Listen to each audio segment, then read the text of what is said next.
Crewdson carefully constructs his tableaus and then bathes them in soft, suffusing twilight, real and artificial. Then he takes the photograph. Something has happened or is about to happen. We don't know quite what. Crewdson believes that it's not enough to make a beautiful image. Something else has to be going on, an undercurrent of something psychological or dangerous or desirous or fearful. I met Crewdson in an upstairs office at London's Photographers Gallery. For the first time, the entire gallery has been given over to the work of a single artist. Read Hiroshi Sugimoto's haunting photos of empty theaters. The focal point of the exhibition is his latest cycle of photographs, Cathedral of the Pines, shot in the Berkshires in western Massachusetts.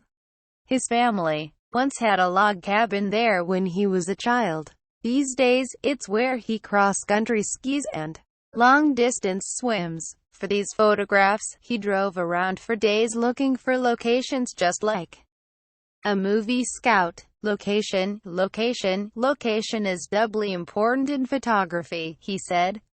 Open-ended and ambiguous. Crewdson has always used small-town America in his photographs, but here he's shifted into more remote, more isolated countryside. He's always been attracted by the ordinary, the anonymous and the timeless, preferring that we can't quite place or date his images. Crewdson has famously used cinematic lighting since his Twilight series, 1998 to 2002. He employs a regular lighting cameraman and dozens of film technicians, as well as props and movie-making tools like rain and fog machines, anything to enhance a desired atmosphere. He doesn't do storyboards, but writes a one-page description of each photograph. Titles are kept simple: seated woman on bed, woman in parked car, pregnant woman on porch, inn, father and son. A middle-aged man is laid out on his back on a bed, naked except for a blanket over his lower half. Arms at his side, he looks fixedly up at the ceiling. Is he alive or a corpse? It's hard to tell. Reflected in a mirror on a chest of drawers, a young boy in a t-shirt is sitting, half in shadow. He seems to be keeping a bedside vigil, but is he looking after his father or mourning him?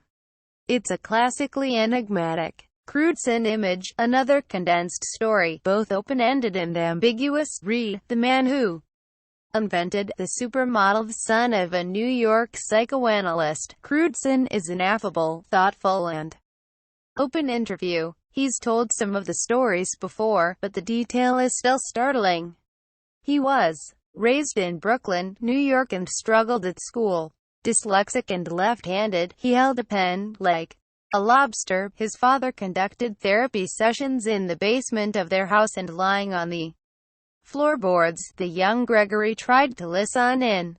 He'd only ever heard whispers and mumbles, but the experience clearly marked him.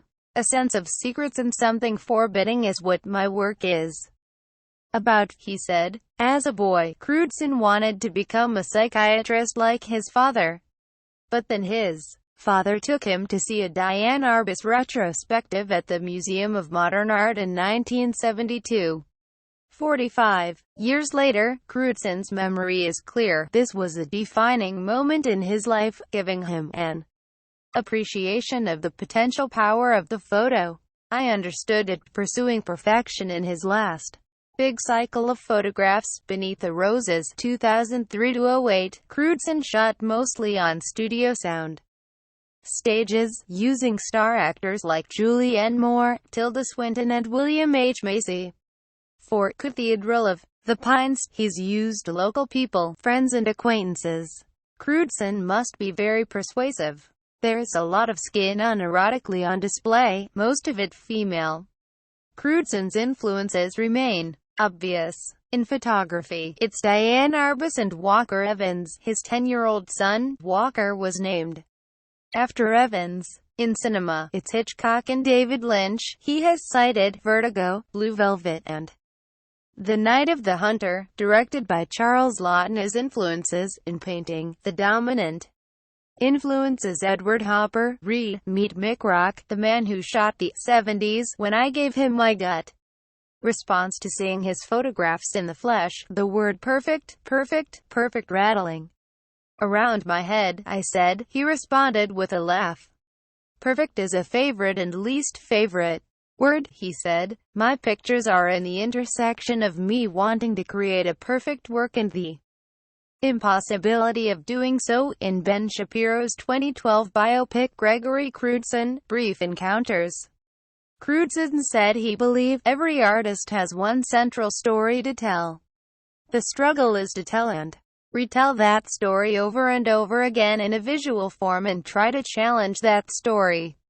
This is unquestionably true of his own work, although he thinks it has become more introverted, more painterly. Crewdson is now finally preparing to direct a movie of his own. He's written a screenplay, Reflective Light, with his girlfriend. He says that he has always enjoyed the limitations of photographs, everything internalized, narration in an interior way. This could be a problem with the movie, he said and laughed out loud. Gregory Crewdson, Cathedral of the Pines, is on at the Photographers Gallery in London until October 8, 2017.